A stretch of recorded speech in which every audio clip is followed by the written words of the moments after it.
Still good morning. It is 11:32 and this is a Finance Administration Committee special work session. The date is September 19th. And first up is public comment. Opportunity for people to come forward, state their name, where you're from, give me 3 minutes. You can't hear me? Oh, okay. Wow. I hear me really well back here. So is that better? Okay. So yes, it's time for public comment. And so I'm just asking that you state your name, where you're from. You have 3 minutes to speak and direct all your conversation to the chair.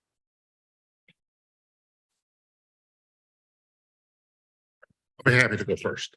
All right. This is on the AAA bond rating that we currently have.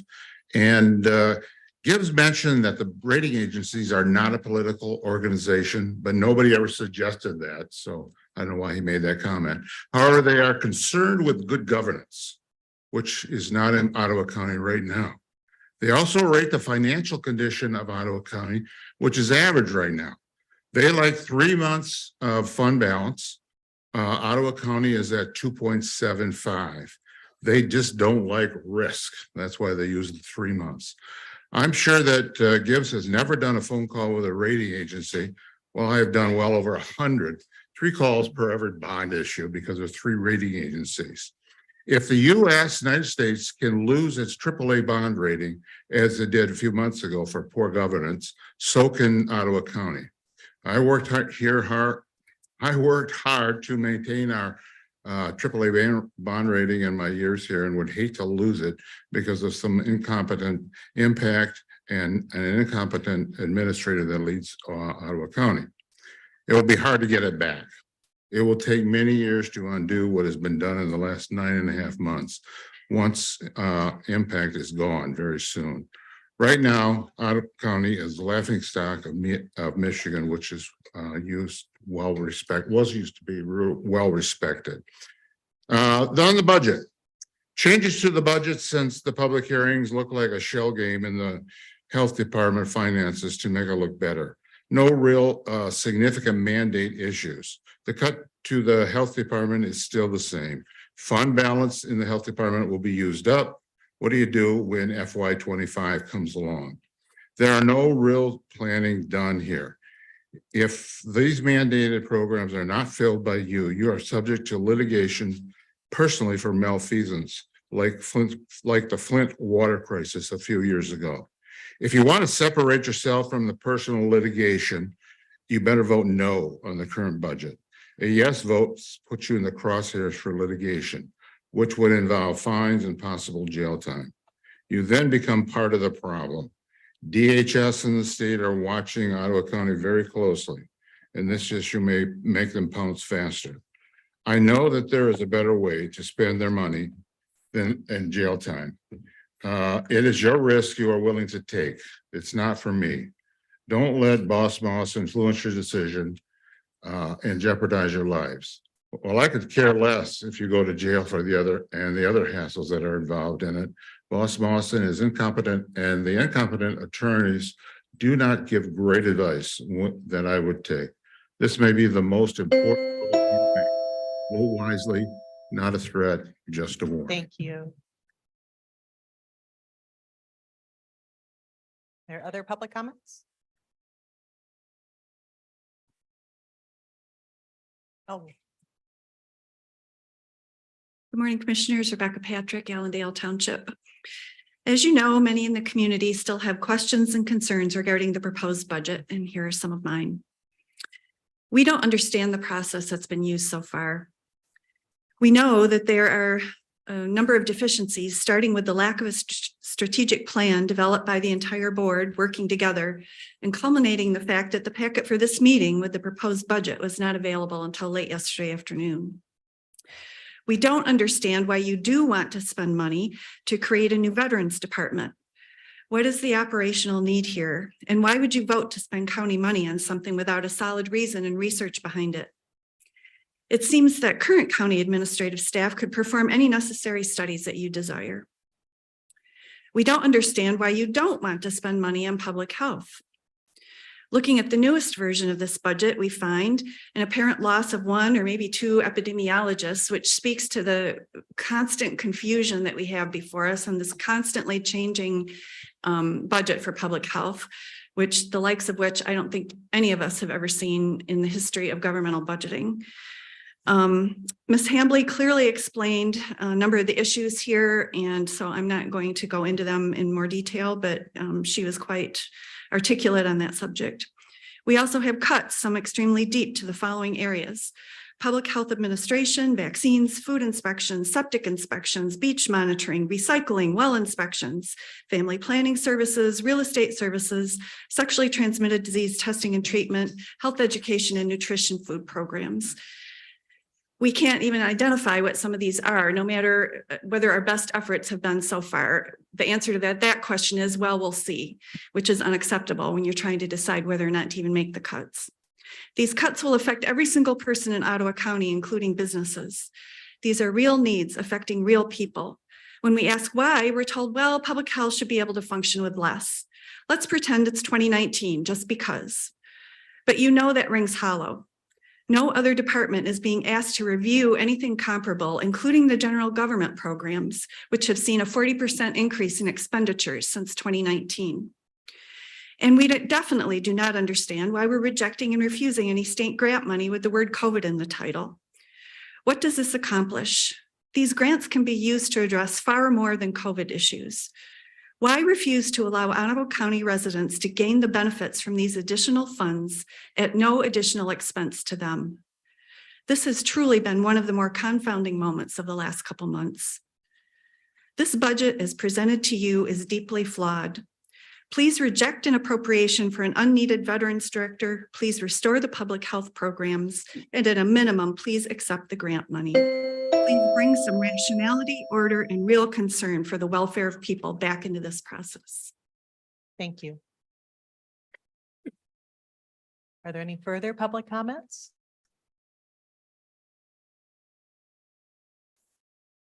Karen Ovitz, Spring Lake. A recent Newsweek article reported on a petition drive spearheaded by an organization called Faithful America, whose goal was to gather signatures of Christians in this country who wish to voice their opposition to the proposed federal budget cuts coming out of Washington, D.C. that they believe would cause harm to communities across the country who are in need. Reverend Nathan Empsall, the executive director of Faithful America, offered this statement to Newsweek, quote, "Budgets are moral documents, which means that this is a chance for our government to provide much needed funding for the common good," end quote. At the public hearing last week, one of our county's residents making public comment that day also reminded this board that a budget is a moral document, and I agree. As an Ottawa County taxpayer and a follower of Jesus Christ, I feel I must speak again to the desire I have for this board to spend my tax dollars and that of my fellow residents in a manner that serves the common good and not the Ottawa impact agenda. I still see too much evidence in this latest budget proposal of an Ottawa impact agenda and too little concern for hearing the voices of the majority of Ottawa County residents who have voiced their opposition to the proposed cuts, in particular to the Ottawa County Department of Public Health. The level of tone deafness on the part of the Ottawa Impact majority on the board this illustrates exposes bad faith leadership. Worse, to the extent that these budget cuts put our community at risk, I believe it represents an immoral document. So I urge this board to put its grievances aside and serve the common good, beginning by restoring funding to the Public Health Department. Thank you.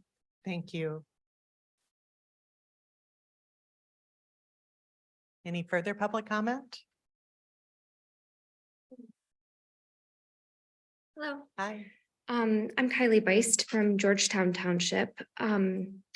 I just want to highlight some of the things upon reviewing last night that were a little bit concerning to me. So I noticed that there was 100% reduction or cut of the minority health grants, 77% reduction in solid waste cleanup, 46% reduction of the children's special healthcare vaccine efforts that are not limited to only COVID vaccines, substantial decrease in funding for our STI and family planning.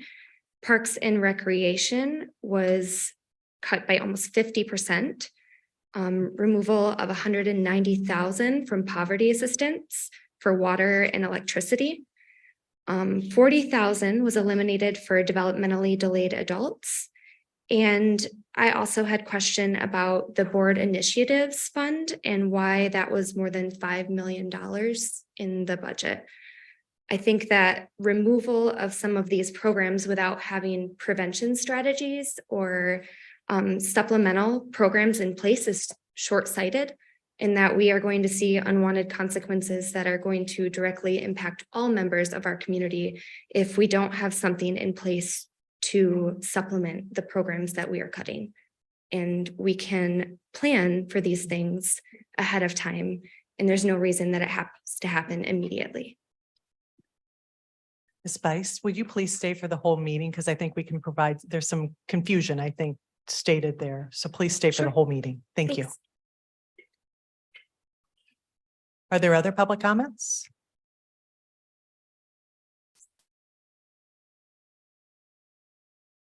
Aaron J. Compagner, Jamestown Township.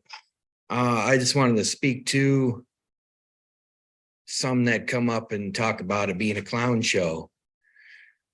I would think that they would look to the sources of why this is a clown show and maybe talk to the people that go straight to legacy media. And I mean, that would probably be part of it, I would assume. I mean, then you got people coming up here confessing to be Christians while they're preaching their fear mongering, taking their mask off, rubbing the table, and then putting back on. Well, throwing out some fear there. I'm not sure that's what God pushes. Pretty sure it's not. I guess those are my comments. Thank you, board. Appreciate all that you do, every one of you, especially the good six. God bless you all. Thank you. Are there any other public comments? Seeing none, we'll move on to the approval of the agenda. Do I have a motion to approve the agenda? Motion to approve the agenda. Second. Is there discussion? All those in favor say aye. Aye. All those opposed, nay. Motion passes. Moving on to consent resolutions. We have one, it's the approval of the minutes from September 5th, 2023 Finance Administration Committee meeting. Do I have a motion? So moved. Support. Do we have discussion? Seeing none, all those in favor say aye. Aye. Opposed, say nay. Motion passes. Moving on to the agenda and action items request. Do I have a motion to approve the FY 2024 budget resolution? Suggested motion is to approve and forward to the Board of Commissioners the fiscal year 2024 General Appropriations Act. So moved. Second. And discussion. Madam Chair?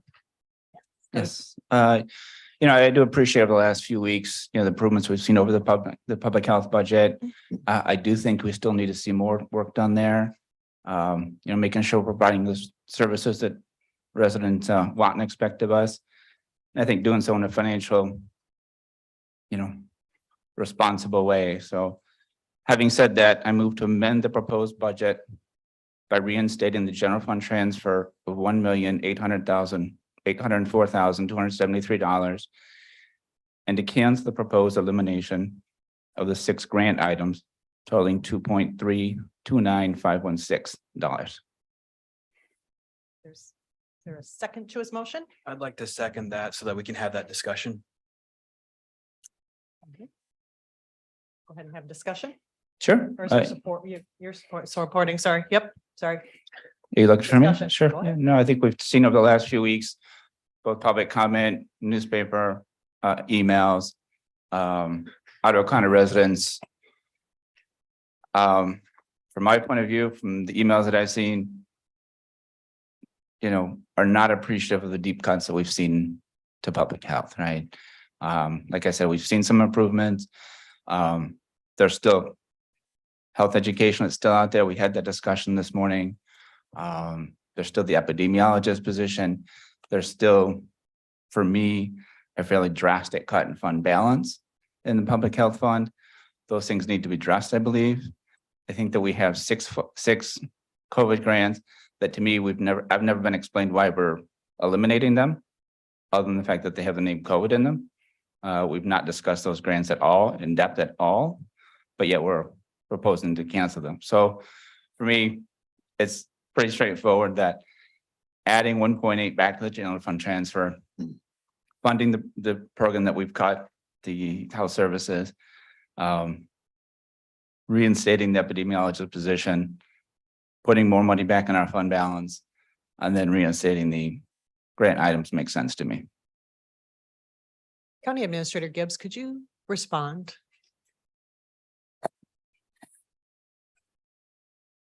Sure. So I guess there's lots of places I could start here. The proposed budget for public health is $14.4 million. That's where we are with the total number. That's $1.8 million more than the last pre-COVID year, FY 2020. So when you adjust for the fact that COVID is over, we are still higher than where we were at the last pre-COVID year. If you look at inflation, this is also about the same as the inflation adjusted budget for that last pre-COVID year, 2020. The budget is 2% higher than the 2022 budget, 12% higher than the 2021 budget, and this proposed budget is higher than 4 of the past 5 years' budgets. The proposed general fund contribution is $4.6 million. This is 25% higher than the pre-COVID FY 20 general fund contribution. It is 28% lower than last year's general fund contribution. For 3 programs in particular, communicable disease, sexually transmitted disease, and immunization programs, we did make cuts to the general fund, which will save Ottawa County taxpayers money, but we did also make up for those cuts by adding grants funds from the state that will make sure that those programs have the same funding level with a smaller general fund contribution. In addition to the general fund contribution, there's also $1.7 million in fund balance that is being used to supplement the general fund contribution for the public health budget. This is about $1 million higher than the FY 20 fund balance contribution, but lower than last year's fund balance contribution. COVID has been mentioned. Commissioner Zylstra mentioned COVID a second ago. 42 positions were approved at the August 21st, 2021 board meeting. Some of those were part-time, some of those are full-time. They weren't all necessarily filled, but they were funded. So we have pulled funding for those positions because COVID is over. Additionally, we did say no to $2.6 million in COVID grants for the same reason. And so those are no longer in the budget. And for comparison's sake, let me point out where we started. The originally proposed budget from public health was $17.4 million. And that is about 20% higher, or almost $3 million higher than the currently proposed budget that we're looking at. This is also about 14% higher, or about $2 million more than last year's FY 23 budget.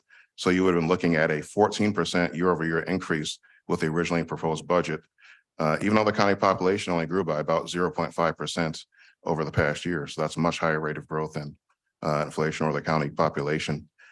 Let me just give you some comparison numbers here as well. The currently proposed budget we're looking at for FY 24, $14.4 million. Last year was 15.3, so a little bit higher, but FY 22 was 14.17. FY 21 was 12.8. FY 20, 12.6. FY 19, 11.4. So as I said previously, our budget this year that is being proposed is higher than 4 of the past 5 years. So it is quite interesting to claim that we will not be able to provide services, given that we had much lower numbers for the past 5 years, yet we're able to provide all services just fine. As I said before, we did eliminate $2.6 million in the COVID grants. We did increase children's special health care. We did do a general fund cut for Medicaid outreach, but we made up for that with an increase in the federal match grant for that. So the overall funding for Medicaid outreach is the same. It has not decreased, even though the general fund contribution has decreased. Some people have mentioned miles as miles. That has not decreased, just for people's information.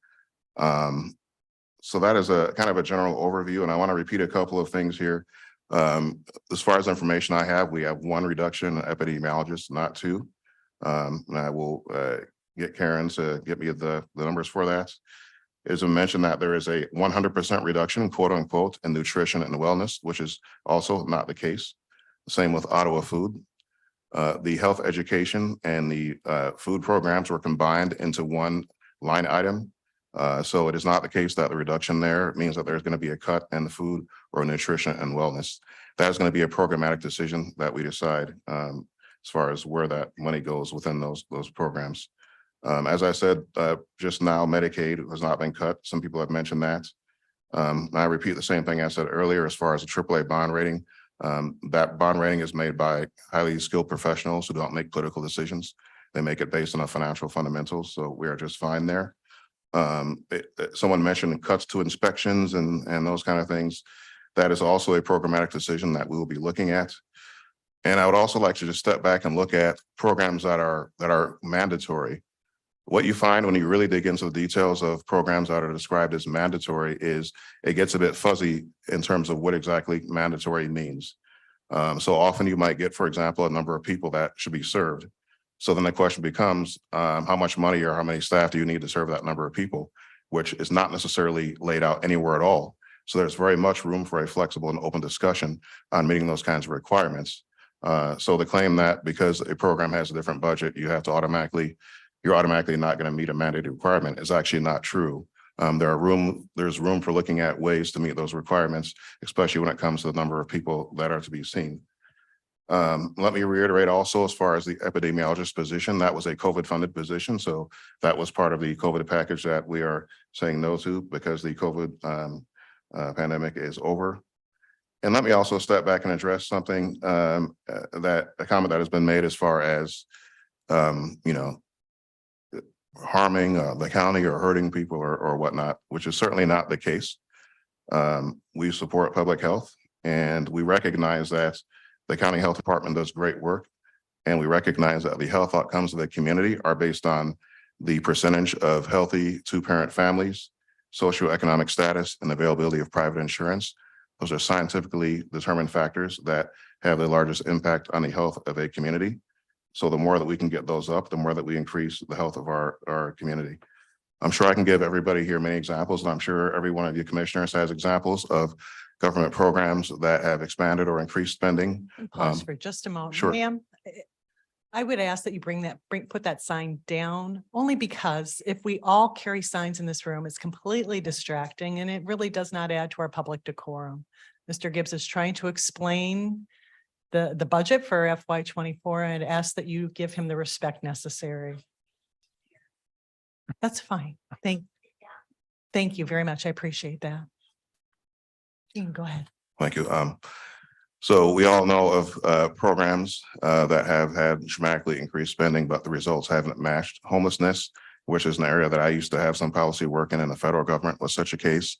If you look across both state governments and federal governments over the past 20 years, spending on homelessness has skyrocketed by 2, 3, 4-fold. But homelessness itself has also skyrocketed by the exact same amount. So when someone says that if you are making a change to this program, that means that you hate people or that you are against whoever the program is trying to help, that is certainly not the case at all.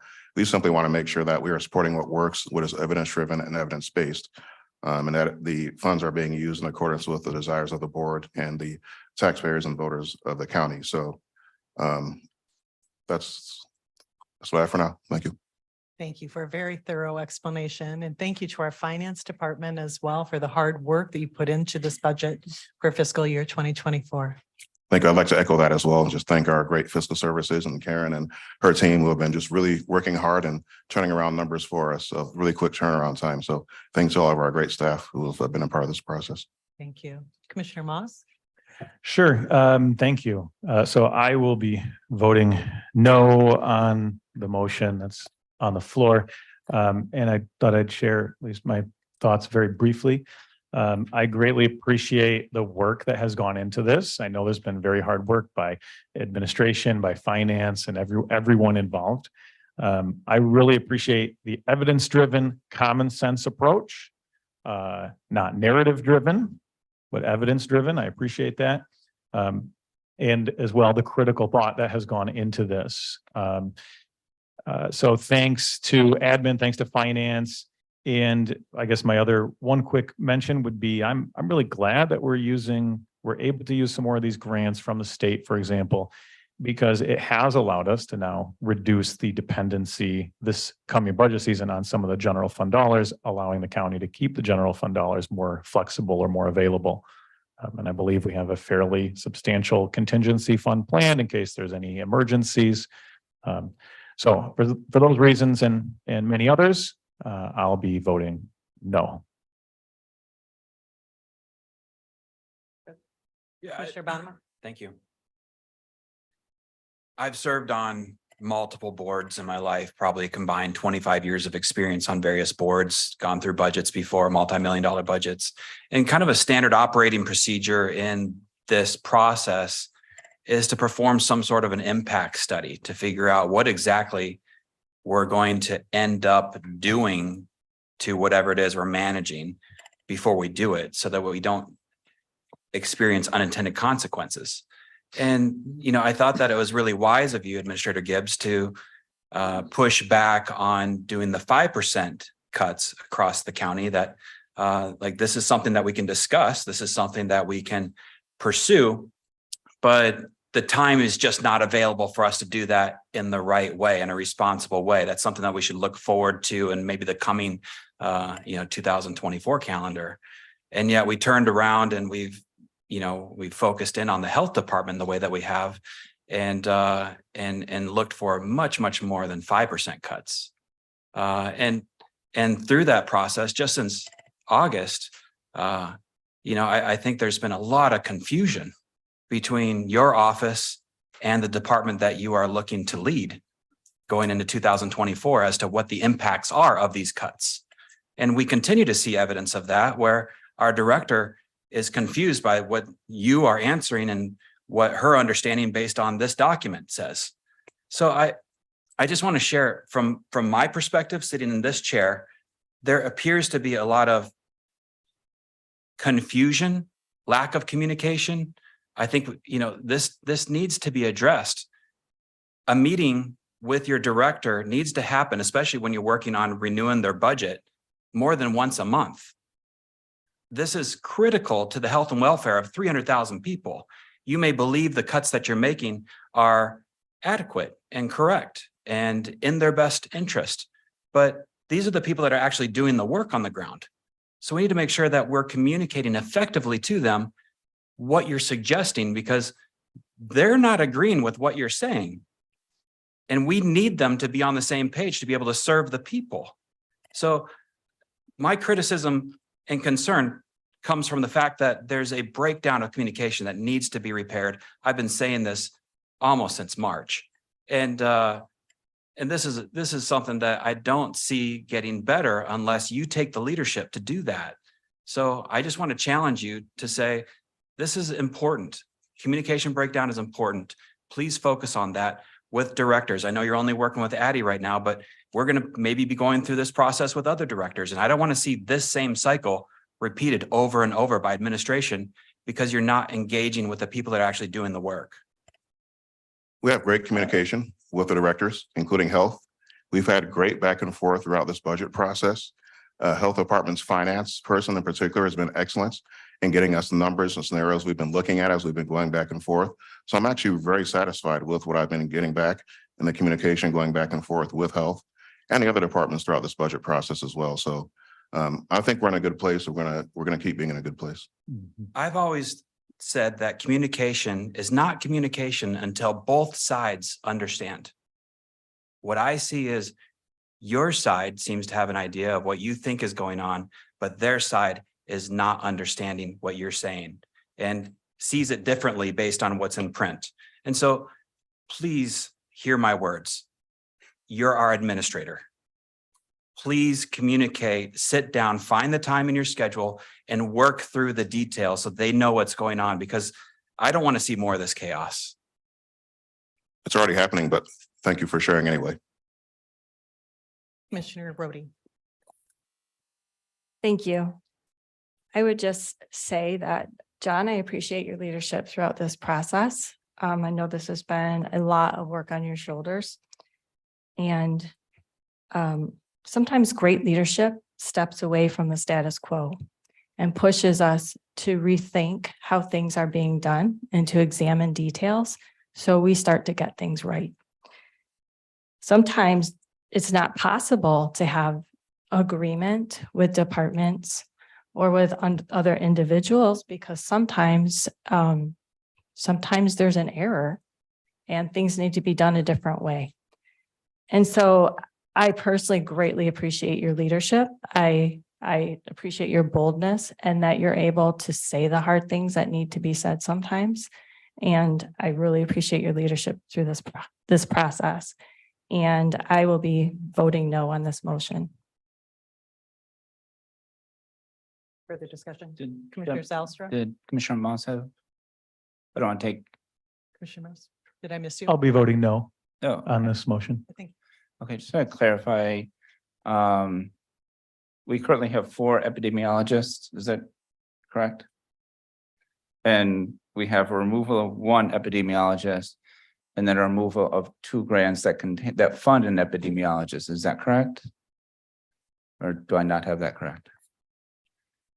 We're recommending a removal of all COVID grants and positions, and one of those positions was an epidemiologist that So, came in during COVID. so this budget is looking at 3 epidemiologists or 2? 3 is my understanding.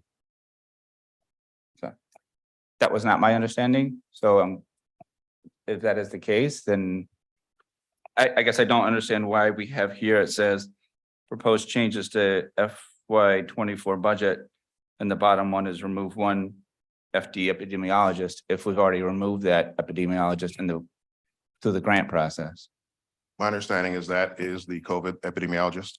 Okay, so we will be left with 3 epidemiologists. That's my understanding. All right, great. I appreciate a lot of what you said. I think at the end of the day, though, we still have to account for the fact that health education combined budgets, they had 800,000 last year. They are being cut to 432. Again, I understand that cupcakes cost some money, but obviously they don't, cost what, $367,000. Clarified in the break that the county did not pay a dime for Oh, so they cupcakes. don't even- they That- don't That cost them. came from students at Grand Valley. They don't cost So anything just at all. For the So great. record, it did not come out of the county. So there's still $367,000 that the health department won't have to carry out, a lot of their work. And I think we talked about that this morning. And I still think that, this board needs to say to Ottawa County residents, hey, a lot of the things that you appreciate, and I think Adeline talked, very eloquently about the things that health education does, you won't be able to count on those. And that's one of the main reasons why I'm asking for a reinstatement of the general fund transfer to make sure that happens. And again, I appreciate what Administrator Gibbs said about the LPH block grant. But we did talk about this morning, those splits have not been made. We've not been allocated our money. We don't have that money in the bank. We can definitely go back if and when that occurs.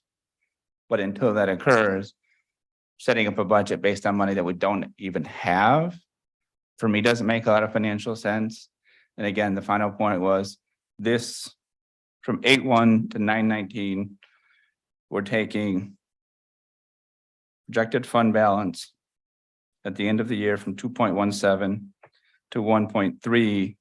And my understanding of that is that 1.2 of that is already encumbered. So there's basically $100,000 in public health fund balance. The epidemiologist aside, if we do have 3, after these changes, that's great. My understanding was that we would have two after these changes. I still think we need to make sure that we leave health department with the ability to provide services to residents, and then they have the financial sustainability in continuing years. Thank you. Couple of things I want to say here. So the recommendation to reduce by 5% was mine by all departments that qualified. So the non-grant funded and those that were organized. That is a common practice in a business model, and we typically don't do that with an impact kind of Impact study. study. Yeah. And that would be great. I mean, that's costly typically to do an impact study. That's fine. And I gave recommendations exactly like where they could potentially find that money, like taking down positions that weren't filled, but were actually budgeted.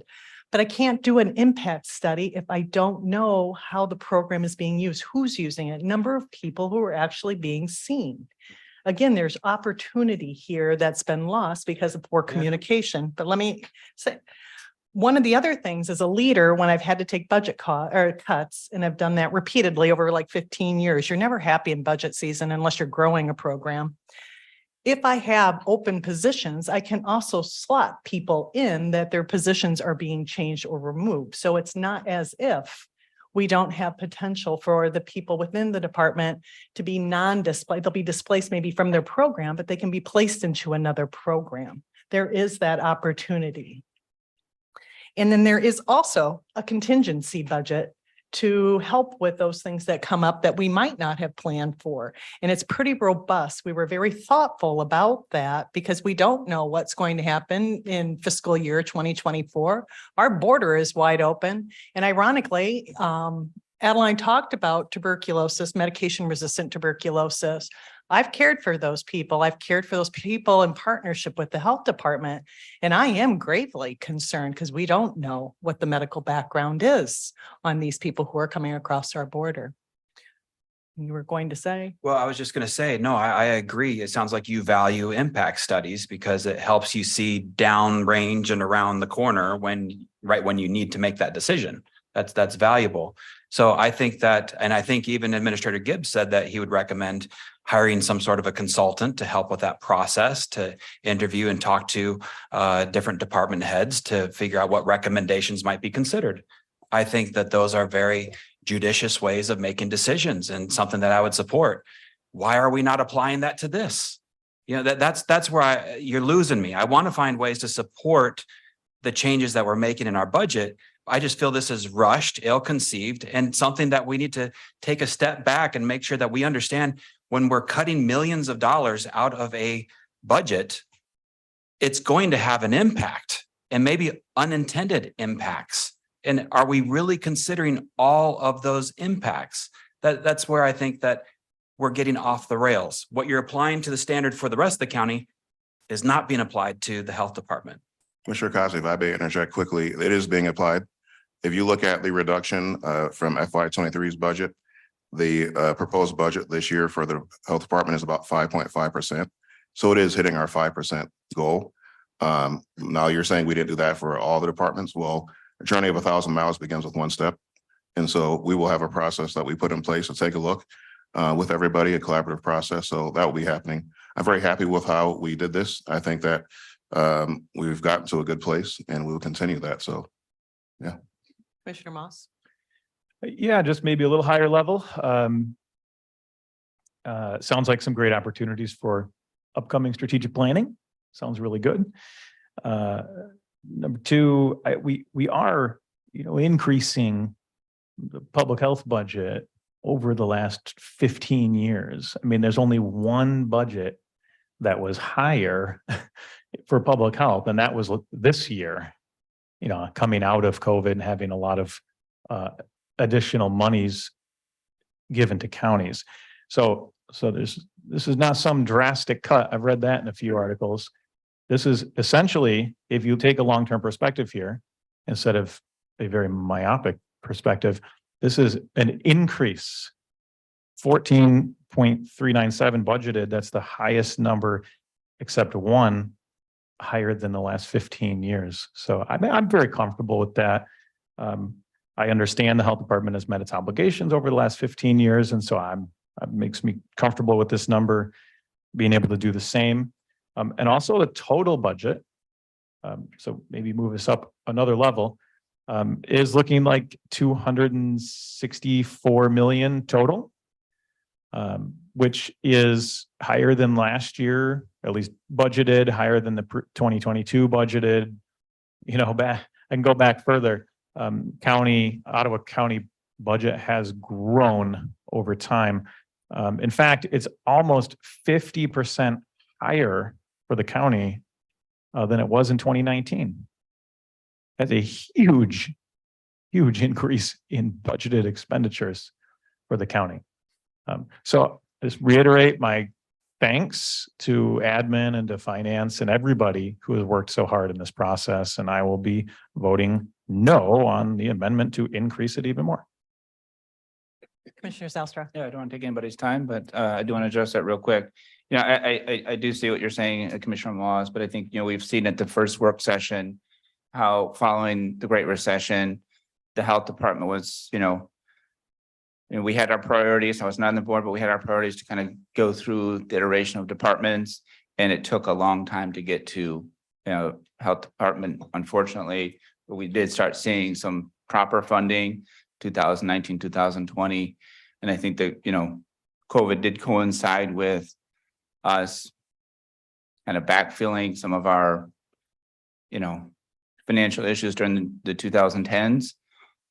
So far from, you know, this being a ramp up, I think for me, it's just finally getting to where we more or less should be, right? If we look at FTEs, 2006, we're right at this, you know, recommended level of 4.1 FTEs per 10,000. That dipped to 3 over maybe about 5 years, from 2012 to 2016. And that slowly started to bump up. 2022, we finally around 3.4-ish per 10,000.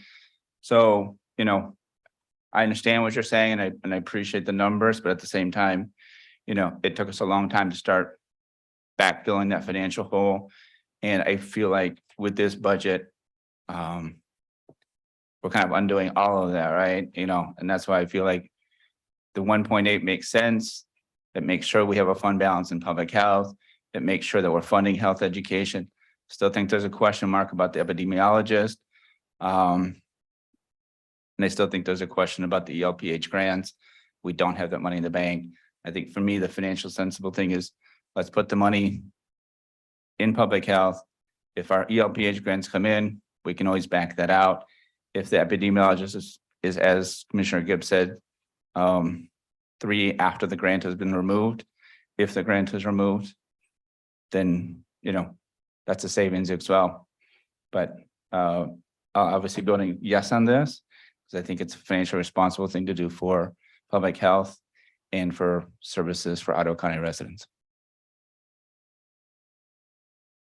Commissioner Rhodey. I would just note that I don't believe that there's, you know, any desire to cut a third, you know, another epidemiologist. I think the understanding is that there are 3 epidemiologists in the budget. Mr. Gibbs has stated that several times. If, you know, we have a week, I believe that we can pass this budget as is, and we can, you know, ensure that that's true prior to the next budget meeting. But that's the belief here, is that we have 3 epidemiologists in the budget. So. And it's 1 per 100,000, correct? I think was the number, or even a little bit more than Or that 1.4. population. And health of community actually plays a factor into that as well. We always tout that we're the healthiest and the wealthiest county, and we'll stay that way, of course. But, you know, as you're doing comparables, you need to take that into consideration as well. Just how many different communicable diseases they have actually tracked over time and what their workload looks like. And I understand predictability and looking downstream. Commissioner Curran. Thank you.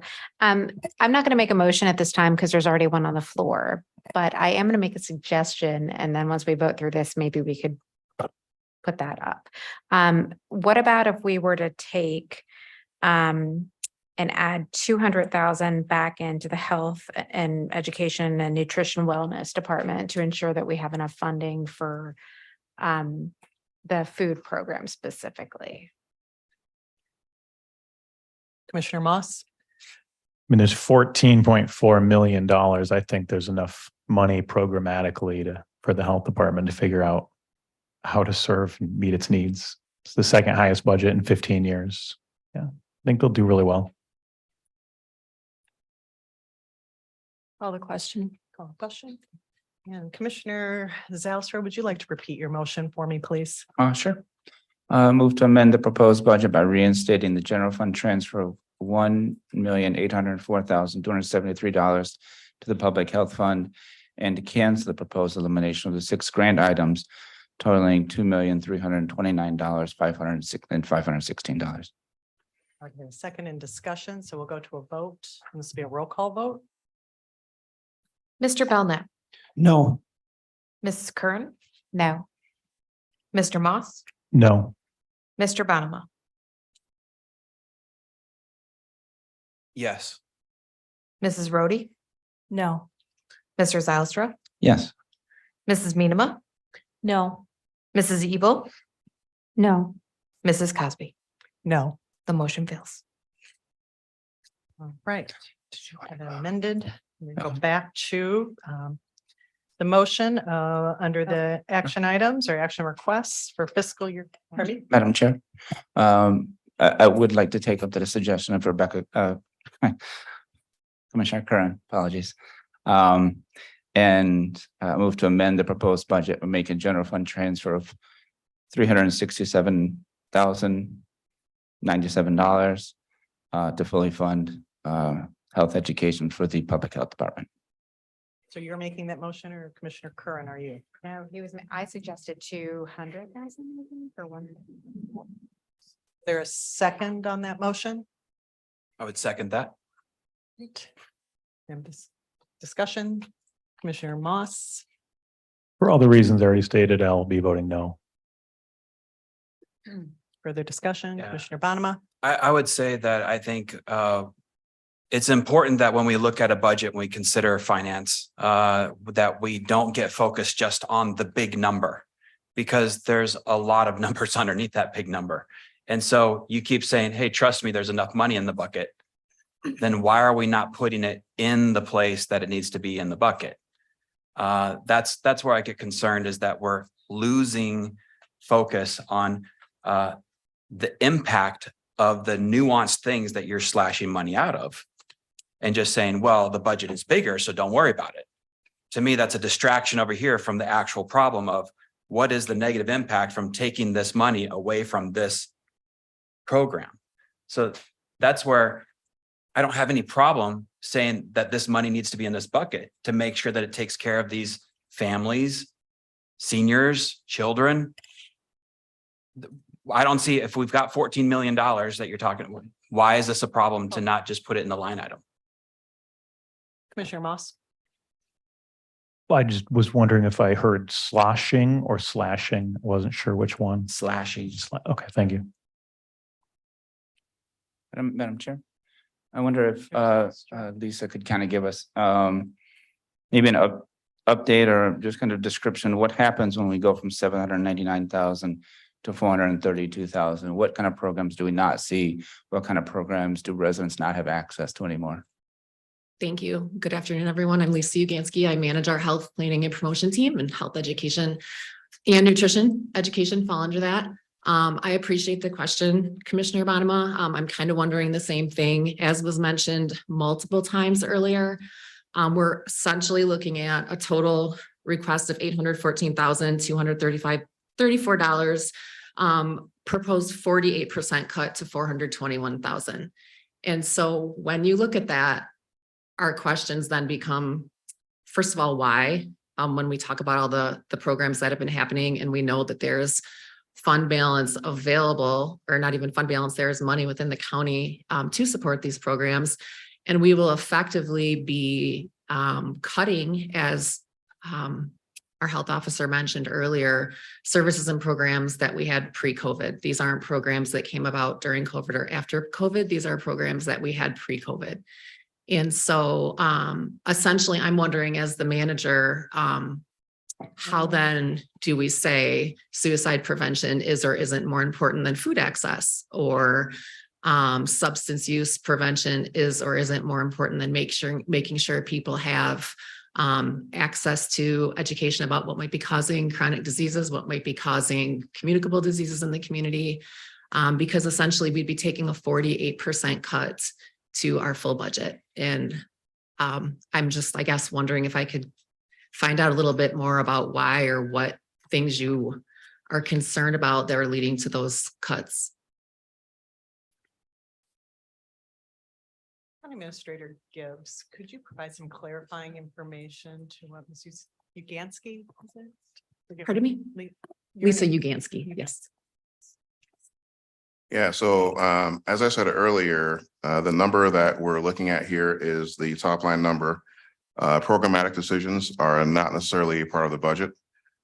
So those are decisions that don't have to be made immediately.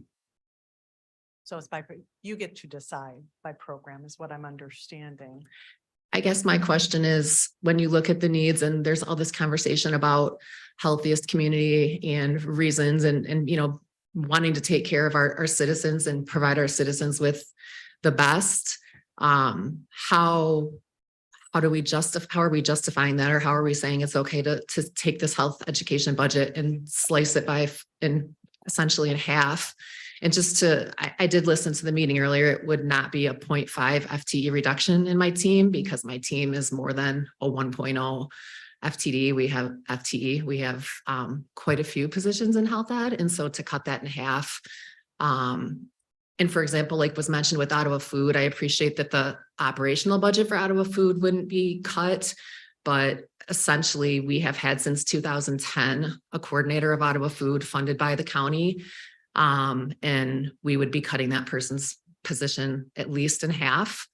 And so while saying there's $8,000 to run operationally, when you don't have a person, and I think we all understand with community collaboratives and groups that work with 30, 40 different agencies in the community, that if you don't have a champion, essentially pulling everyone together to make sure that the strategic plan is implemented, that funds are used, you know, that we're good stewards of funds, that those programs don't continue to happen or continue to move forward as successfully. And so we'd be seeing a definite impact to Ottawa Food, which then definitely impacts the number of people in our community who are very food insecure, and their access to healthy local food in Ottawa County.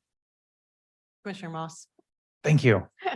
I would love to answer one of those questions. How can the finance committee and the board of commissioners provide for our residents after coming out of a government response to a pandemic where there is a very large increase in expenditures and we're looking to go back down towards normal, right? We could provide the second highest budget in the history of the last 15 years for the health department. That's how we could do it, and allow the health department and the people who are making the decisions to allocate resources to the programs that they analyze and feel best meet the needs of the community. But I can't answer those questions. And then also beyond going to the second highest budget that, you know, we are looking at here, you know, that some of that programmatic discussion then is handled at the next level down. And so that would be my answer. Thank you. Handled internally is what you're saying. Yeah, the board looks at an overall budget for the county, makes other budgetary decisions with the advice of administration and finance and department heads and things like that. So, I mean, we could provide a $20 million budget, $100 million budget. But at the end of the day, I'm very comfortable kind of going a little bit back down since there was such large increases in budgeted expenses during the pandemic. Yeah. And I Thank think you. that's a way to really oversimplify it. If what's being said is, you know, the health department needs to go back to pre-COVID funding levels, our health education and our nutrition programs were not funded at this level pre-COVID. They were funded much more closely to the level that we're asking for now. And so it is not staying consistent with funding our health department programs, at least this one, the same way that it was funded prior to COVID, because we're essentially being asked to make a 48% cut. I think what I had asked for were your numbers based upon, Madam Pre-COVID. Chair, Commissioner Oh. Curran. I'm going to finish my thought Go ahead. and then I will call in. Yes. Okay, what I was asking for were just numbers. Pre-COVID, what your budget looked like pre-COVID, including though new work and then inflationary drivers. So, and that was never ever really addressed because I cannot get program visit volumes. And, so you're saying to me, and I believe you, I honestly believe you that, that you've got high volumes or high need. But again, I don't see it objectively to help support what it is you're saying. So the information through our annual reports and all the information that Adeline Hambley has provided since you've asked has not included like the number of people served through tips. I mean, some of that's in the information packet. I think that, I have copies if you want me to send those around, but we have provided a lot of information about the number of families that we serve, the number of children that we serve, the number of, for example, I know Eddie mentioned earlier, even with the Blue Envelope program over just this past year that school staff have been trained to deal with youth incidents, there have been over 600 in the last year, just in that alone. So if we're talking about children and protecting youth, I think that number kind of speaks for itself, unfortunately, because it's not a number that we want to see being high. But I do believe through our annual reports, through all of the other information that's been shared, it might not be on a one-page document at this point, but I think we've shared a lot of information about, millions of pounds of food rescued and gleaned and working with local growers. And some of that information probably isn't as shiny or as polished as it could be. But again, this is with one person coordinating a group of 40 some agencies. So, but I can work to get you more information if it's information you don't already have. Thank you. Commissioner Curran. Thank you. So my concern is with the Ottawa food and ensuring, especially with inflation being so high, the cost of food being absolutely outrageous. Clearly, this is going to be a need in our community. And I, for one, want to make sure that we do have a coordinator in place to help with that program, even if that's where the funding goes. So my question to you then would be, how much is it for your FTE for that one specific coordinator for that program? And if we gave you the funding for that, like if the board would, the coordinator, would you, because it goes back to programmatic, you're going to make the decisions. Right. And again, I think as Addie's mentioned earlier, these decisions are really complex. And so I can't just off the top of my head give you a number, because if I have to, essentially, if I'm asked to cut my staff, let's say in half, I'm going to have to then work with HR to see how does it work in terms of classifications of positions, who is going to be doing the work. It might not be the person, unfortunately, doing it right now, because if that person doesn't have the highest seniority, it might need to go to someone who has a higher seniority, who maybe is at a different pay rate. And so that might be someone that would cost more than the person that I'm thinking about right now, if that makes sense. So I don't have that number off the top of my head. And I think that's another important point that I wanted to share, is that I have health educators trained in a lot of different areas. And if we have to go through and cut some, they have different certifications and they have different specialties. And so I have questions in that area too, in terms of how seniority plays in, and then which programs would be able to continue implementing, and which would take more time to get people trained in things that they haven't done before, or for special certifications if we don't have those people on staff anymore. So I can get back to you with an answer to that. I just don't have it right now. Okay, thank you. Commissioner Miedema. I guess I just want to make a point. It's not the board that is cutting Ottawa Foods. I think that's what's being stated, that we're cutting Ottawa Foods because it taps on our emotions. When someone looks at a budget, it's really important to look at the budget as a whole. And so it is on the health department to establish where are some areas that they can adjust, and then prove to us with objective data that proves that they actually do need more. And so I'm not opposed if they want to come back at some point, improve more of the data sets to us, even after the budget, I'd be happy to entertain that. But I don't want to have this narrative that it's on us, that we are specifically cutting the food budget, because that's not the case. Commissioner Zylstra. Yeah, thank you. Appreciate that. I appreciate what Commissioner Moss said about, why don't we ask for 20 million? I mean, this motion is not asking for 20 million. It's asking for $367,097, right? For very specific purposes, Commissioner Bonema says, to fill a very specific bucket, right? The bucket of health education, which provides Ottawa monies for Ottawa Food, Ottawa Area Suicide Prevention Coalition, Meet Up and Eat Up, Save Homes. And I understand, what Commissioner Miedema is saying, but, this budget makes this cut.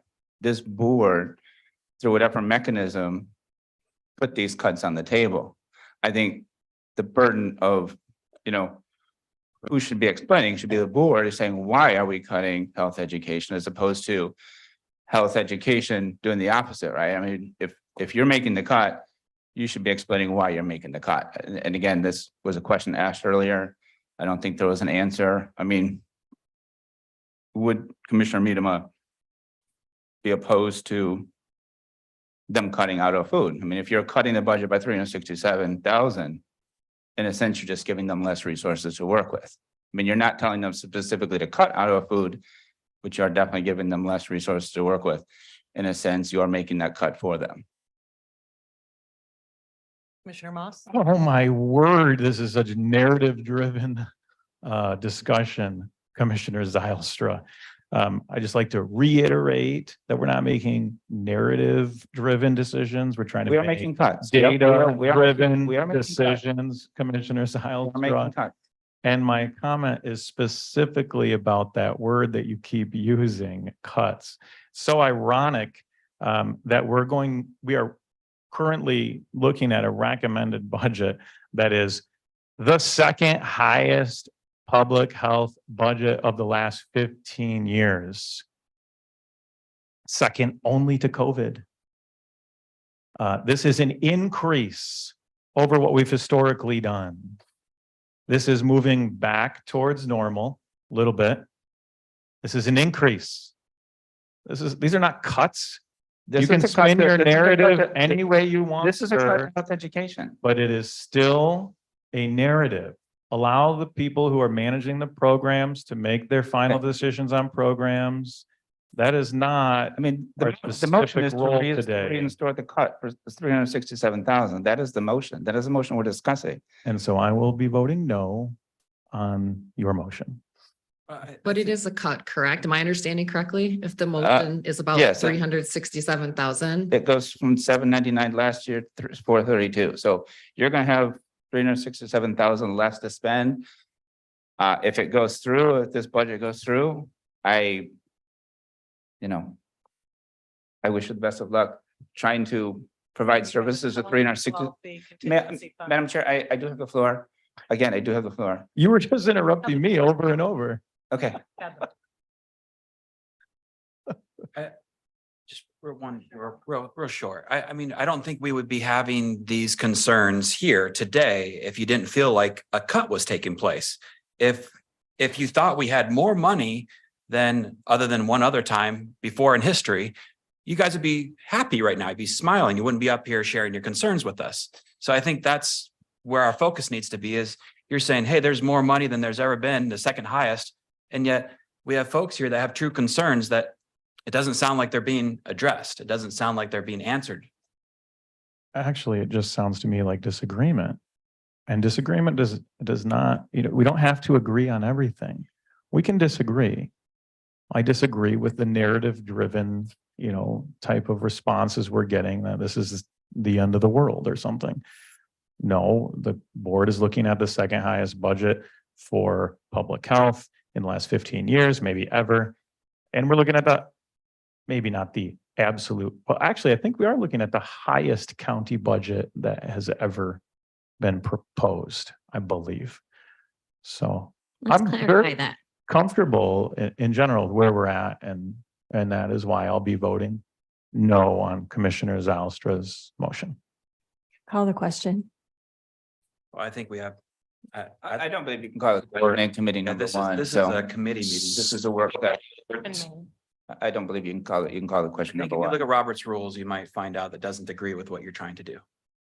I think this is time for discussion to take place. There's not a limit of 10 minutes on a committee meeting. On a board of Point. commissioners meeting, yes. Point of order.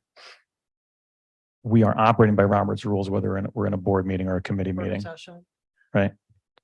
So we can call the question because that's part of the procedure. This is a time for discussion to take Go to place. recess and then we can actually check with Robert's Rules of Order to see if you're accurate. Is that something that you would be open to? I'd propose a motion that we go to recess to discuss this some more. Go to recess. We actually have a motion on the floor, That's true. and so we need to vote. We do need to vote. I'd like some clarification over a comment made by Commissioner Moss for the department. He said that these could be programmatic decisions. And so I just want to clarify to ensure that the department, the Public Health Department, has the authority to move around general fund money to the programs as we see fit and as it's needed by the community and the programs. That's what I thought I heard, but I'm not sure if that's what he meant. Can you repeat yourself again? Because I think that's what I'm trying to state here, please. Yeah, Go thank you. ahead, Shay, Marcia. Thank you.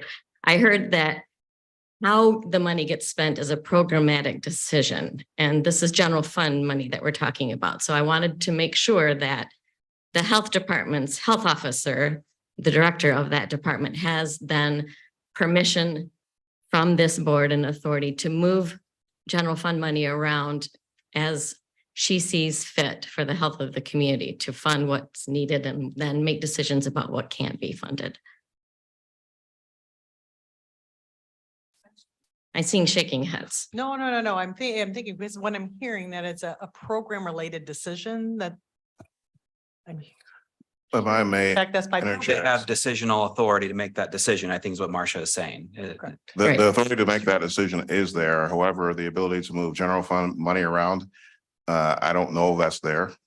So that one I have Something that to, we would need to review. right. So what is the authority exactly then? Sounds like it's up for review, Marcia. Find out for certain. Okay, before a vote or so, hopefully, because we're talking about people's jobs and Commissioner Marody. I just would like to make a point that this is a discussion of the Board of Commissioners and it's driven by the Board of Commissioners. it was just confusing because it talked about the program making the decision. So, Thank you. and also the budget, you're talking about the highest budget, the lowest budget, but it's not Sorry, clear if you're yeah. talking about total Thank you. budget So or as general fund as the budget. commissioner, I have a question. I have a question as who has that authority to make that program related decision for budget? The program has the authority to do that. So, so are we saying that the program of, let's just use an example for everybody that's in the room. Could you give an example where you have a main concern? Yeah, would program mean health department? Would program mean substance use prevention? Would program mean health planning and promotion? It would be beneath the health department, programs beneath the health department, the programs that the health department is responsible for. That's what I've been asking for. Okay, so that could be made And I then. called the question again, and I feel like we are a little bit out of order with some things here happening on the board. And with due respect, I feel like we should be continuing our conversation as a Board of Commissioners. I'm going to call the question again. We still haven't answered the question though, before we answer that question. Who has the authority to make these program level decisions? Does that mean Ottawa Food is able to move funds around inside of their program? Does that mean the sex educator has the authority to move around funds inside their program? Does that, what is that? That's the clarification that I really want to accomplish right now. I would like that too. Historically, the health We're department gonna- has we're had gonna that Call authority. to vote or call to question and we're gonna go to a vote.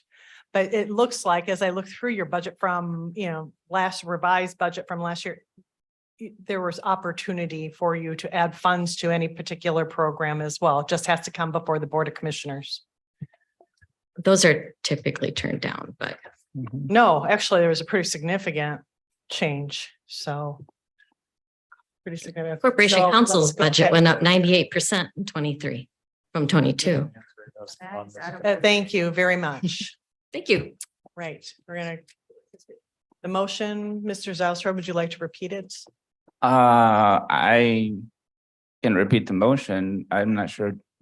I don't believe we can call the question, but at least I think that you need to have a vote to call the question. Call the question, all right. Is there a second on the call the question? I supported it. Okay. All those in favor, say aye. I. Opposed? Yes. The motion passes.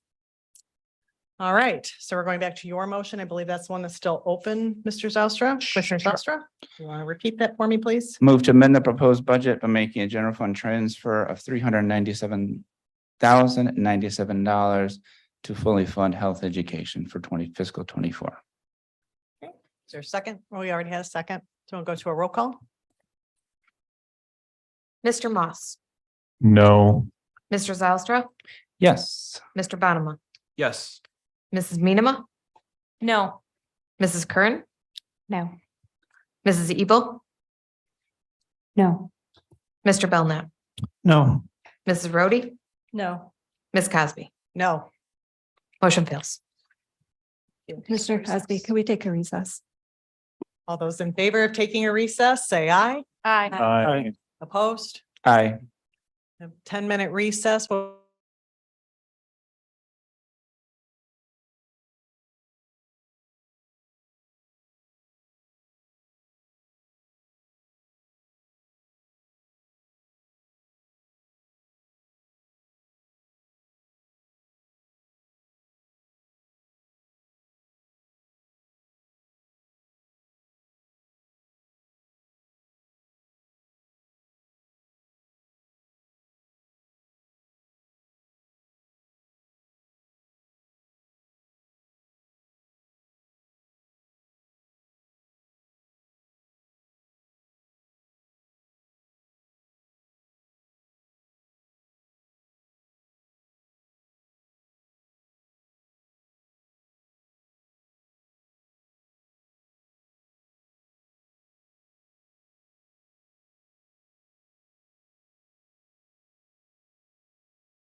Start back at the agenda and action requests. FY 2024 budget resolutions. Do you have a motion to approve and forward to the Board of Commissioners the fiscal year 2024 General Appropriations Act?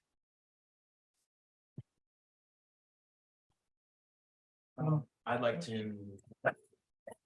Sorry, can I be recognized? I think we need to have this. Did we go through the motion of this? Forgive me, we've been through like. started two and amendments. We seconded, did. Madam Chair, Okay, yeah. so please, okay, let's go to discussion. Thank you. May I go ahead? Commissioner Bonema. The next motion that I would like to describe or to discuss, excuse me, is about veterans.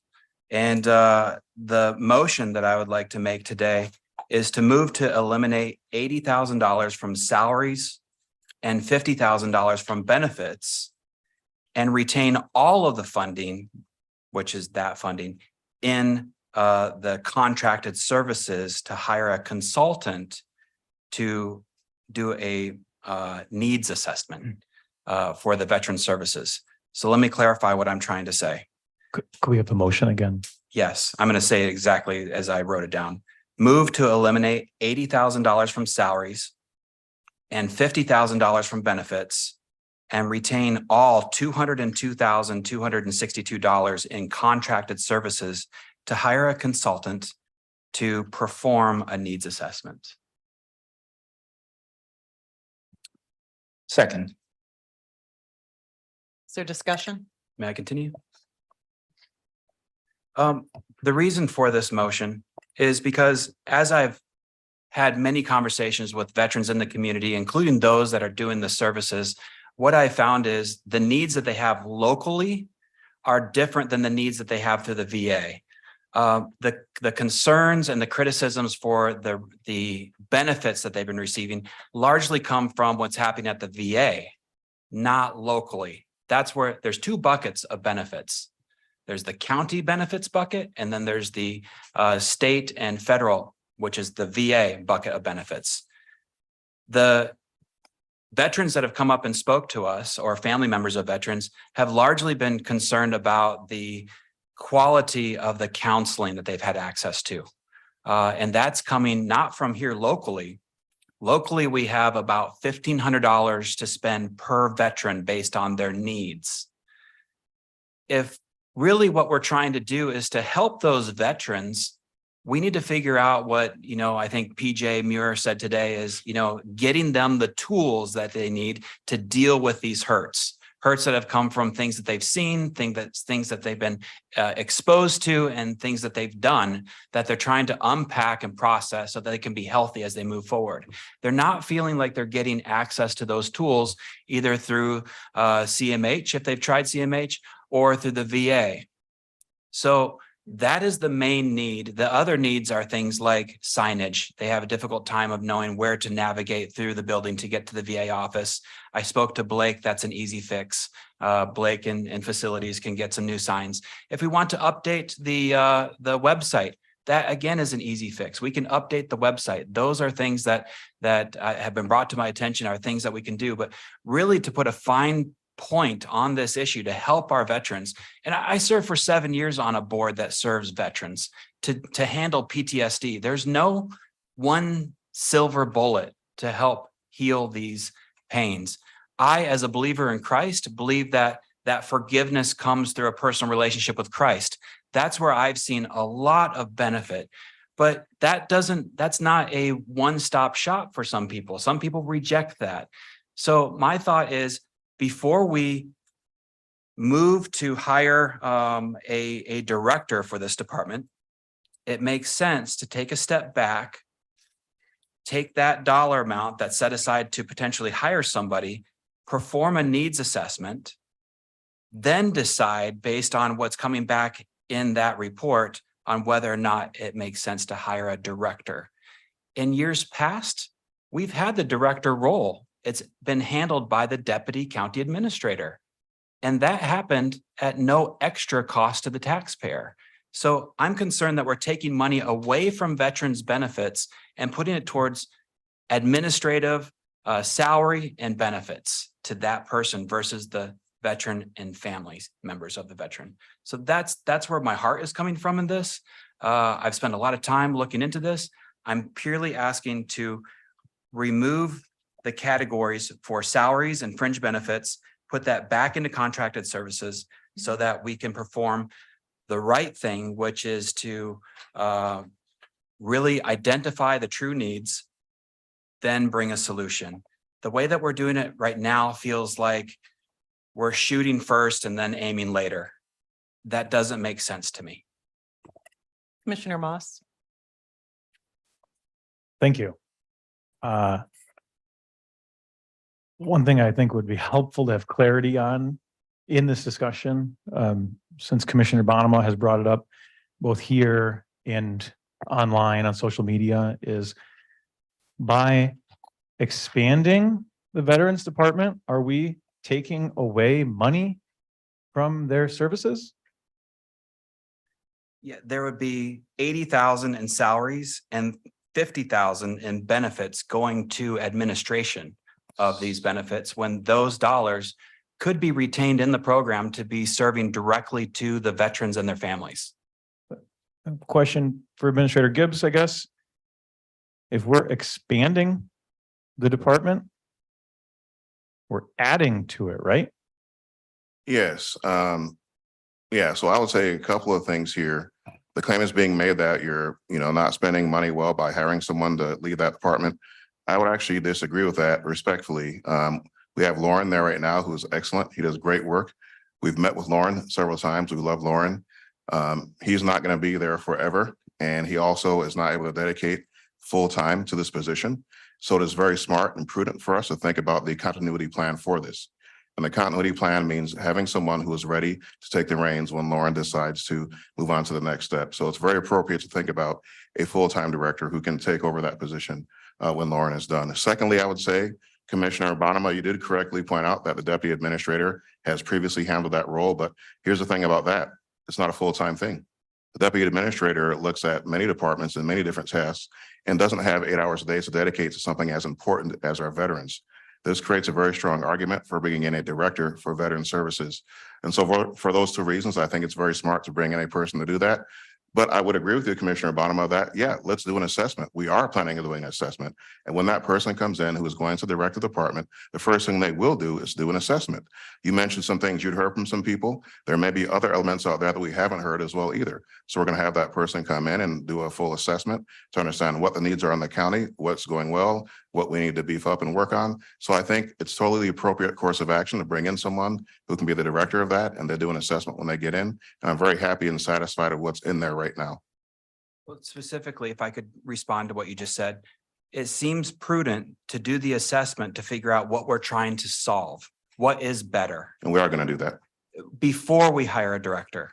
Because then we can hire a director that can meet those needs because we know what we're trying to hire. We need a director anyway. And so it's better to do that part first and then have the assessment follow on. But I want to Again- hire a competent director to handle the needs that are found out through the assessment. Well, we're going to hire a competent director. That's for sure. Commissioner Miedema. Thank you. So earlier this year, this board unanimously passed a Heroes of Freedom resolution, and it was a great start in unifying our voices to say thank you to our veterans and families. Adding on a small yet vital piece to the Veterans Affairs Department gives each of us an opportunity to put our words into action. I spent some time talking at length with a Vietnam veteran that resides in my district, and prior to our conversation, this vet took on the time to speak with quite a few fellow veteran friends that reside throughout Ottawa County. Not one of them knew that Ottawa County even had a VA office. He shared, "This is not too good." David went on to say that hiring a director that has leadership qualities with understanding of all the various contacts with Veterans Affairs will be a great first step in improving services for veterans. This veteran, not knowing about the Ottawa County VA, has gone to Whitehall as well as to Wyoming for services. At one point, he shared, "I and others are not asking for more than we deserve. Vietnam vets have often felt spit on. It often feels like bureaucracies are just waiting for us all to die off rather than be of help." He said, "Get a start. We didn't even know they had a Veterans Affairs in the county. Many of us vets do have it figured out. We just don't have a voice. Then let's take a look at stats we've heard as a board this year. The health department told us that our veterans are the highest number of those that commit suicide here in Ottawa County. This board turned down a small financial grant coming to us from the health department earlier this year. I personally voted against it because the trade-off involved exposing youth to inappropriate content as a result of the contract. We were given grief by someone turning down a very small grant that in reality had only a 90-day window to use. Yet during the time this grant was proposed, much work was already taking place behind the scenes to gather information about our veterans in Ottawa County so that more could be done on their behalf. What some of us are now proposing is a very small number, 0.2% of the general fund. By beginning with this first step in hiring a director for the Veterans Affairs Department, there can be better opportunity to coordinate with many nonprofits through collaboration. An increase in communication and a knowledge of services can also take place. Proper analysis can happen, such as best location, services, etc. A new fresh set of eyes and one consistent key person could also be an asset. While some may say that putting more money here will go to infrastructure and not to the actual needs of veterans, I would suggest that if you invest in a director at this time and an analysis can also take place with the director's oversight, the scope can be broadened and can provide more bang for our buck. So that's what I wanted to share at length, I guess, with you as a board today. So. Commissioner Rhodey? Yes. So I just wanted to share a little bit today too about the Veterans Department. So shortly after entering office, a woman that I greatly admire, who's a wife of a veteran, a nurse, 3-term Michigan State Representative and liaison of 8 years between the Secretary of State and the Veterans Community Association, or VCAT, Barb Vanderveen, shared a significant and longstanding need to improve the county's services for veterans. And she requested the new board take the initiative to reach out to our veterans and provide those services. Barb is excited to see this board taking these steps here today. Following up on those concerns, we gathered input from several professionals who work with veterans at both the county and the state level. Based on their feedback, we came to believe more can and should be done. Recent public comments here from veterans have supported the feedback of those professionals. Barb and the other professionals working with veterans expressed the following regarding Ottawa County. Other counties are more proactive than Ottawa and doing more for their vets by way of communication, marketing, outreach, family services, accessibility, services, etc. Ottawa is not connecting with our vets. Little outreach is being done. And we have found that there are some vets who don't even know that this office exists within Ottawa County. The office is difficult for them to find, and oftentimes vets who do try to find it just give up. Vets are notoriously private. They don't trust the government anymore, and going to a veteran's office within a public health building is not desirable to them. And again, this is feedback that we've gotten from several professionals who are working with the veterans. Counseling to Ottawa County vets is currently provided in Kent County or via CMH. Older veterans are not tech savvy, so applying online can be overwhelming. Indeed, even Googling for the vets administration can be overwhelming, especially if they need to be applying online every year. There's a need for VSOs to have better training to improve the process and outcomes for filing of benefits. And that is one of the really big needs that we've been hearing. So while our current contract staff are satisfied with the work being done here for veterans and their opinions have been weighed, and we do respect the work that they've been doing, we respectfully believe much more can and should be done. Our contract staff are retired from previous positions and we value their work, but a long-term plan is needed. It's time to truly invest in building the Department of Veterans Affairs to better reach and support veterans and their families throughout our county.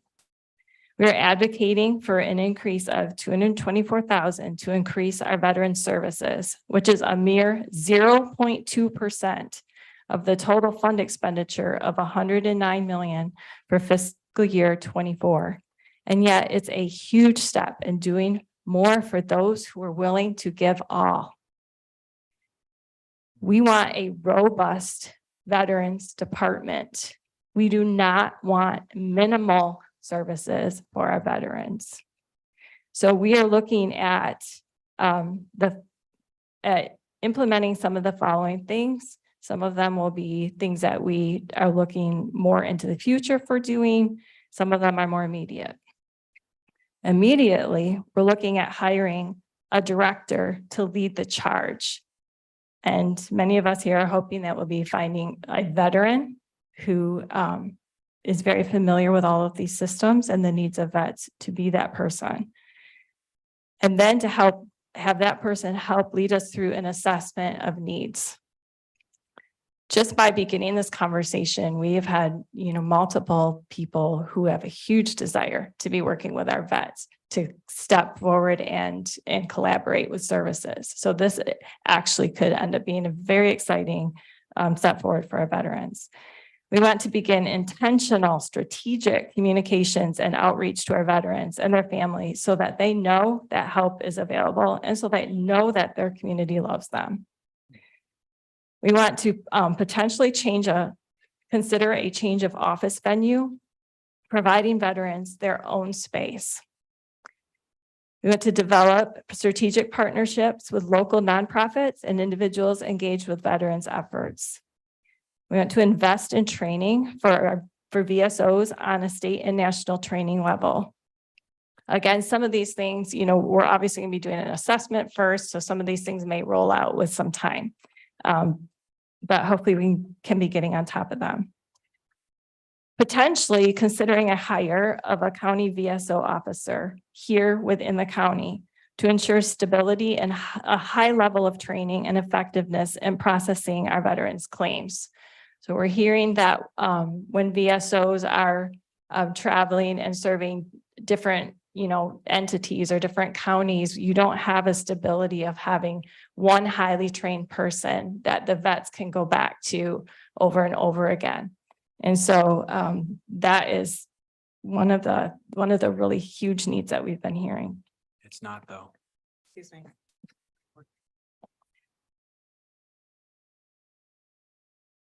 Commissioner Bonema, I don't think you have been part of the conversations that we've had with multiple veterans. I have though. Commissioner Bonema, you have not been a part of our conversations and I'm speaking right now, so please refrain. In May, we passed a resolution to honor our heroes of freedom, honoring the fallen and thanking our veterans and the men and women of the armed forces for their sacrifice and service for our great nation. As President John F. Kennedy stated, as we express our gratitude, we must never forget that the highest appreciation is not to utter words, but to live by them. And so I strongly support this initiative for our veterans. Thank you. Commissioner Zylstra? Yeah. No, I really appreciate what everyone has said, Commissioner Moss, Commissioner Rhodey, and Administrator Gibbs, and obviously Commissioner Bonema. I am the liaison to the Veteran Affairs Committee, and I think we all want to do all we can for Ottawa County veterans, right? And the motion that Commissioner Bonema put forward leaves 120 of the 250-ish that was initially proposed. We do have the $160,000 county veterans grant. I think there's a lot of things that we can do with those funds. I'm very much into providing service to our vets. And I understand a lot of the rationale that Commissioner Rhodey, you've talked about. I don't disagree with it. I just think that, represents a fairly substantial change in how we do veteran affairs, and that may be the right step to go. But I would like to take the time to see if that is the correct step for Ottawa County. And to just say, okay, we have put in 120,000 extra for services, burial allowances, emergency grants to vets, housing, et cetera, right? We have the Housing Commission So we have a liaison to spend that money and invest in our vets. And then take that step to say, okay, what do the 12,000 Ottawa County veterans need, right? The housing, is it home improvement, the list, and how can we best provide that? And then if we need to take that additional step of hiring a director, then we take that a step. So I don't disagree with the proposal about, hiring a director, because I definitely see the potential value in it. But I also, like Commissioner Obama says, we're putting 120,000 of general fund money into there that didn't have prior to this. We have the additional 160,000 from the grant. We can do a lot of good work with that.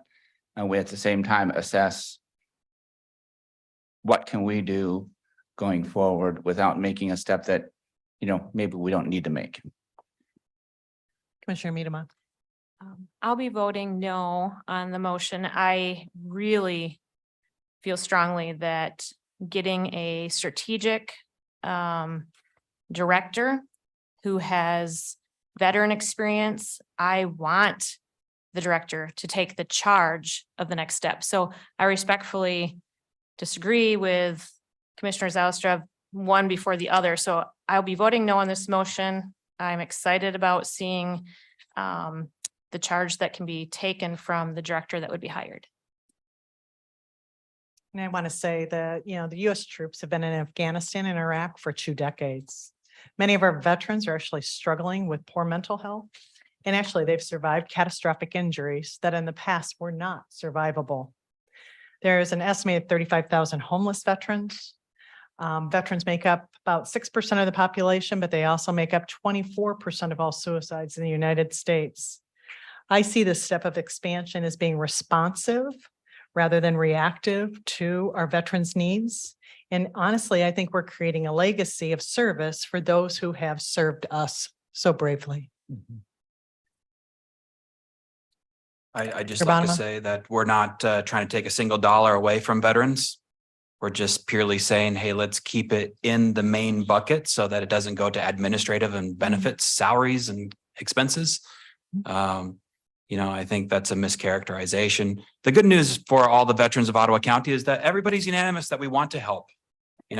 That's where we all come together. That's the main thing.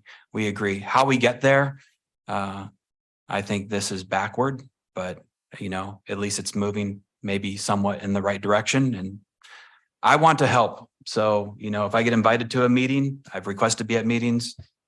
I've met with a lot of people outside of the OIs. Love to share some of that to you guys. You were once an OI. Commissioner Miedema? Just restating, I actually think that by getting a director in there first, it's actually going to open up more avenues for more services to be provided to the veterans. So I know it's been mentioned a couple of times by a couple of people that they're looking at it as it's taking money away from veterans. I actually see it as very much the opposite. I think it's going to expand greatly services offered to veterans here in Ottawa County. And so again, I'm going to be voting no on this particular motion that was offered. Commissioner Rhodey? And I would just second what you're saying, Commissioner Miedema. And I think that the possibilities are great for coordination of services with other nonprofits and people serving vets in this county. And I think having a director really helps to just bring all of that forward. Commissioner Moss? I'd say the delay tactics of attempting to stop the hiring of a director would be wrong. That's why I'm voting no on this. It sounds like delay to me. Also, the narrative-based decision-making of taking away money from veterans' benefits is just a narrative, and it's a false narrative because we're looking to expand from where we were and expand the veterans departments greater. So no one's looking to take money away from veterans' benefits. I want to make that exceedingly clear. We are looking at an overall increase, substantial increase, and I greatly support that. So I'll be voting no on this motion. Are we ready to go to Oh, can you repeat your motion? Sure. Please? I'd be glad to. Thank you. My motion is to move to eliminate $80,000 from salaries and $50,000 from benefits and retain all of that money, $202,262 in contracted services to hire a consultant to perform a needs assessment. Okay, can we have a roll call vote? Thank you, Renee. Mr. Bauma, Yes. Mrs. Ebel, No. Mrs. Minema, No. Mr. Moss, No. Mrs. Rhodey, No. Mrs. Curran, No. Mr. Zalstra, Yes. Mr. Belknap, No. Ms. Cosby. No, The motion fails. thank you. Commissioner Cosby, is there a way for it to be stated on the record that this is actually not taking away from our veterans? Because I feel like the motion that got put in our minutes is misleading. And so if we can have that stated somehow, Can you in please the state that record? clearly for the record? if anyone wants to How help would me you- out with yeah, how that would you like- specifically. Commissioner Moss. I could try, I'd be happy to try to attempt. Feel free to help. In addition, the FY 24 budget is seeking a substantial increase to the Veterans Department to not only move it out from underneath the administration where it has been in the past, but to create a formal department with a director so that the first step to better serving veterans in Ottawa County can begin. Entered into record. Any further discussion? I'm sorry, the motion was the motion. I mean, Do you want we to can all view the explain? motion differently, but I mean, the motion was made by Commissioner Bottom and seconded by myself. And if we it- all if we obviously- Wanted clarity that it was understood that we were I not. guess you could do that, but I don't think the minutes would reflect that necessarily. And the motion is the recorded motion. minutes should reflect. There further discussion on FY 2024 budget resolution? Oh, yes. Further, Did we? Commissioner Zalstra? Yes, I'd like a motion to move to eliminate funding for the digital communication specialist of $92,040. I did ask for information on this position. Was not given information on this position. A motion on the floor. Is there a second?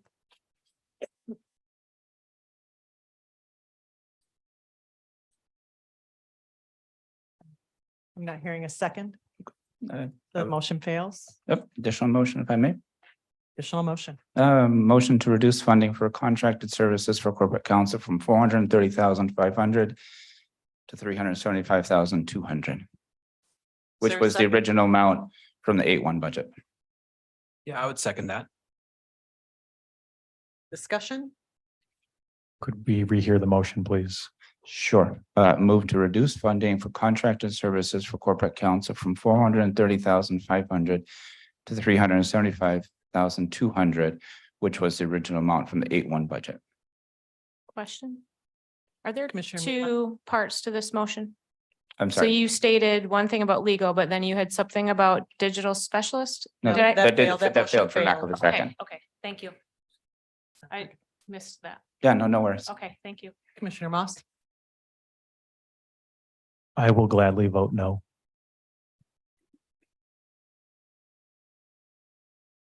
Commissioner Zalstra? Yeah, may I speak to my motion? Yeah, an 8-1 budget, we had $375,000 allocated to contracted services. I know there was discussion at the first work session about increasing it to 430,000. You know, we never had a vote per se on that. I understand that happened in subsequent budgets. I also understand that, I need to pause for just a moment. Ma'am, you have not been called to the podium. You'll need to sit down. When can I? This come is a back? this is a discussion between the Board of Commissioners. There'll be a That's second there's round of public comment. Period at the end. Is it before or after they vote? There'll be a second round of public comment after we are. After you vote? completed. Correct. When it's too late? I'm sorry, ma'am, you when need it's to too sit late? down. Ma'am, you need to sit down.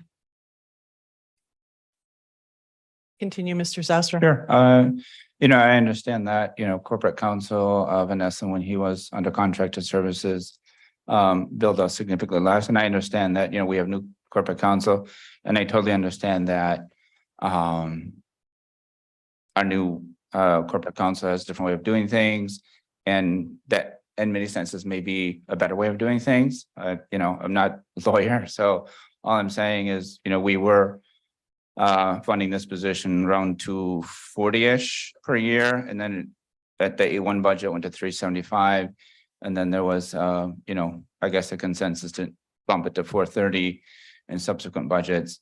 I'm just asking to reduce it to 375 in the A1 budget, which obviously represents $125,000 additional for contracted services for corporate counsel. I appreciate the work that Jack and everyone does. It's not about the work product.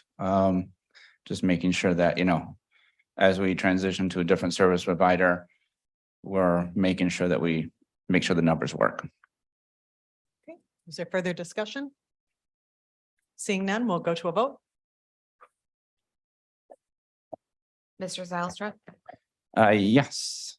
Mr. Belknap, No. Mr. Moss, No. Mrs. Curran, No.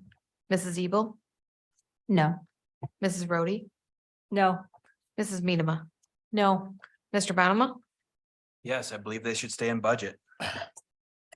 Ms. Cosby. No. Motion fails. Right, getting back to the action item budget resolution for 2024. Is there further discussion? Seeing none, we'll go ahead and go to a vote when you're ready, Renee. Sorry. Main motion. So we're voting on the main motion. We're voting on the main Okay. motion. We're open. We've discussed. All right. Time to vote. Can you repeat the motion? Sure. The motion is that we're going to approve and forward to the Board of Commissioners the fiscal year 2024 General Appropriations Act. Mr. Zylstra. No. Mrs. Ebel, Yes. Mr. Belknap, Yes. Mr. Moss, Yes. Mrs. Medema, Yes. Mr. Bonema, No. Mrs. Rhodey, Yes. Mrs. Curran, Yes. Ms. Cosby. Yes. Motion passes. Right. Moving on, we have no committee reports. This is our opportunity for a second public comment. Please come forward and speak to the chair. You have 3 minutes. Announce your name and where you're from. Bob Seaman, Blendon Township. On the AAA rating, the raters read the newspapers, hear the news. That's why good governance is always in their mind, and they don't like risk. They just don't like risk. That's what happened to the United States bond rating, is the risk in the government. So that's the end of that. Now on the whatever they are, the now there was 4. Yeah, okay. There was 4. One was taken away prior to the public hearing through the grant. One is taken away now. To me, that leaves 2. So please check that out. And I also wanted to say on the budget, does the latest budget include the new position in the fiscal services? It was not listed as a change. It should be now because it was approved at the last meeting. And why is the contingency so high, an unusual number at 1.155 million instead of an even number? That's pretty suspicious. Is it for some additional hidden legal fees by our grossly incompetent attorneys? Are there some approved employees there? More for the administrator's office, slush fund for Boss Moss and Gibbs? It's too high. It's about double what it should be. Be transparent. And then, all in all, are the residents going to see any savings from the HD cuts, health department cuts, by a reduction in the millage rate, now that there is a significant surplus in the budget? Do we benefit from that at all or not? We certainly are not benefiting it from the health department side. We're not getting the services that we're paying for. And we don't see any reduction in our taxes. we don't benefit at all. So please do that. And on the veterans side, I hope everyone saw Mr. Bonema's visit to the Veterans Affairs Office last week. It's quite enlightening. Lauren and his staff are doing an excellent job. There is no use for a director position since the Ottawa County veterans are being met purely political by the impact people. Thank you.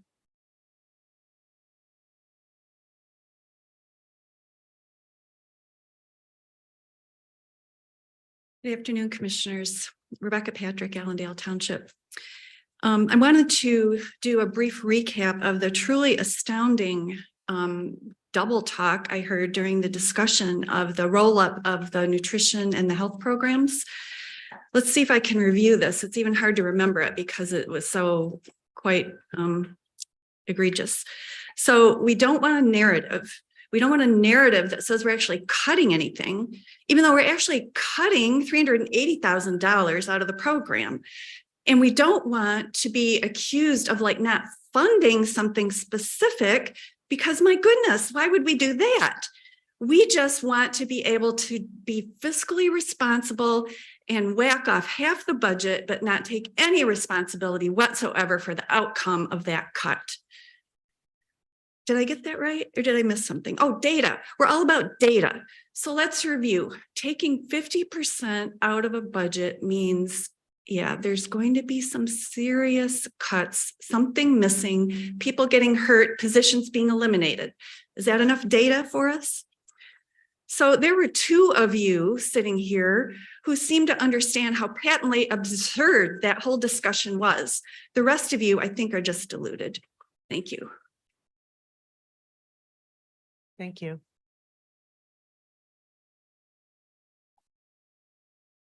Do people think that your Excuse me, constituency can you is state- stupid? You state your name and location. Silly Sally, Ottawa County. Do you think we don't see that this is a barely thinly veiled slush fund in search of a problem to be solved by wasting $243K on an administrator to grow more Republicans? I read the Sentinel. There are never any veterans who complain. I was sitting there while you guys were talking, and I brought up on the internet easily Ottawa County Veterans Association, the site, the hours, and the phone number. It's not that hard to find. Thank you.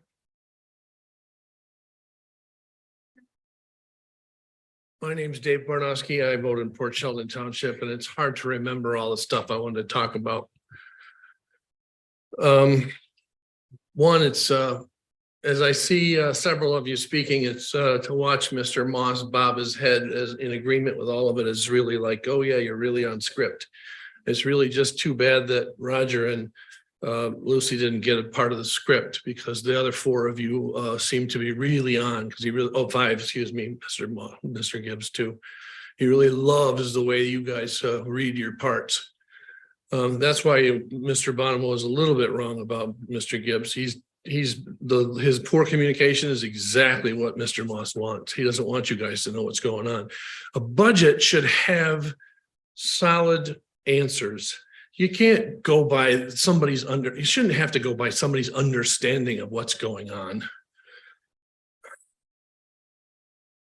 When it comes to veterans, I don't have a problem with you doing something for18veterans, but I don't trust you. You didn't do your research early enough. A professional legislature or some legislative body wouldn't come in and say, many veterans that I spoke to. They would bring the veterans in and have everybody hear them. Have them come in and speak. That's testimony. That's what committees used to be. They used to be small groups. You have to have a full group because Mr. Moss has to have control of everything. If you had a small group of people that you had some trust in, you could bring people in and you could have testimony and that people could see and not many veterans that I spoke to. So basically you're telling me that you're just taking the word of somebody you happen to know and building a program out of it. Do the research.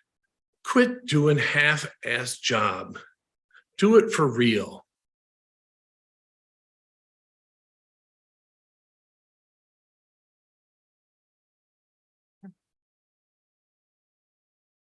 Karen Obit, Spring Lake. I never worked at a position where I had to have direct oversight of a budget process. But I too, after listening to all these meetings we've had about this proposed budget, have many unanswered questions about the process, about the way in which the departments, particularly the public health department, seems to have been ignored in their attempts to educate or explicate what the complexities are of their particular budget. So I am left with a lot of questions. I'm left with the same questions that the two staff members who stood up here last in this meeting tried to get an answer to, and I don't believe it was answered. Relative to the narrative version of whatever this discussion was, I hear a lot of narrative all the time. Don't we all speak in narrative? We speak from our life examples and our life experience, but I understand what was being intended to communicate with that comment. And I agree. And I believe that all of what was going on here today is not appropriate. A lot of this should have been happening where it was taken place before, from my understanding, in the budget proposal process. The way this process unfolded over these past few weeks really leaves a lot to be desired. I honestly don't understand what the agenda was other than to leave us all confused. You certainly don't want to leave your employees confused. That's not going to be good for their morale. It's not good for my morale as a resident of this county. So I deplore the process I saw unfold here.